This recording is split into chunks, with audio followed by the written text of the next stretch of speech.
Other traders, did you know that silver on a 4-hour time frame has just flirted with levels last seen in 2021? So join me as we take a look at the charts. Hello traders, my name is Jacques, and we're currently taking a look at silver versus the US dollar on a 4-hour time frame.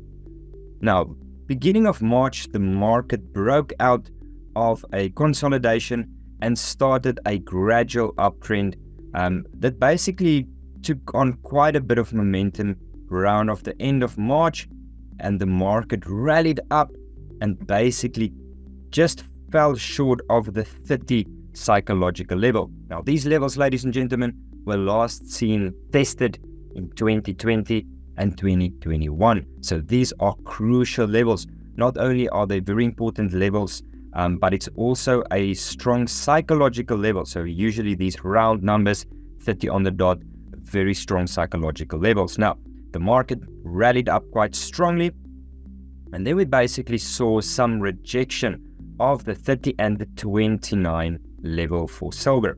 And you can see over here also the formation of a shooting star candlestick, which is a very strong reversal indicator, especially after a uptrend like this. Now, to add to our downward bias in this case would be some strong bearish divergence, and that basically means that price moved up, made higher highs, but our indicator, in this case the oscillator stochastic down here, made lower highs. So this is a classical bearish divergence, which basically suggests that the end of the uptrend has approached, and at least we are looking for a correction to the downside. Now, I know that looking at our moving averages, 50, 100 and 200 over here, they suggest that our bias should be to the upside. However, as I mentioned, the 30 and the 29 level, very, very strong levels over here. It has been tested a few times in history, and the market failed to trade above them.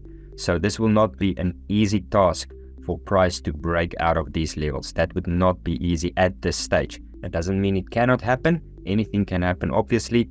But looking at history, from a technical analysis point of view and the testing of these levels, our bias is to the downside. Now, the next question might be, what can be our potential targets should the market go to the downside? So first off, we can see that after this divergence and our candlestick pattern over here, the market started forming a triangle. Now, a triangle usually predicts that a high volatility breakout is about to follow. So that's where our volatility diminishes slowly. The candlesticks get smaller and smaller and smaller. The range gets smaller and smaller and smaller. Hence the formation of this triangle where everything just gets closer to each other. Usually after such a move, such a consolidation move, there's usually a high volatility, strong breakout that follows. Now, we have one of two options. The market can break out to the upside or to the downside. Now, our bias, short-term bias at this stage, is perhaps a correction to the downside. And we typically have two targets.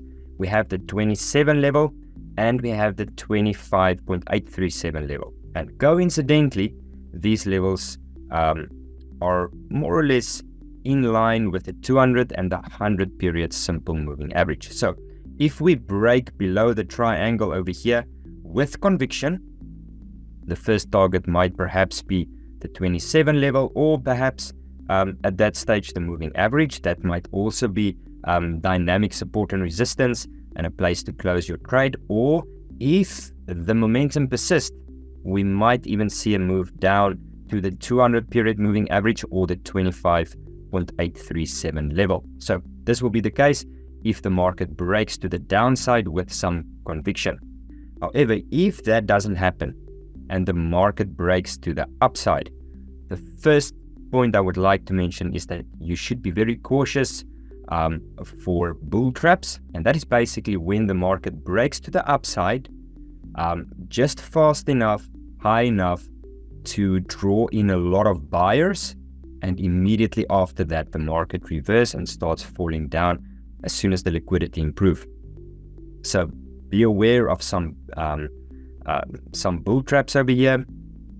So basically, if the market breaks above the triangle, we might target the 30 or at least close to the 30 level, should that be the case. However, you should also keep an eye out. There's a lot of sentiment shifts at the moment with the conflict in the Middle East. So do keep an eye out for any news releases, any shift in sentiment, specifically the risk on and risk off appetite of the market. So ladies and gentlemen, I hope you enjoyed this video. As always, safe trading and see you soon.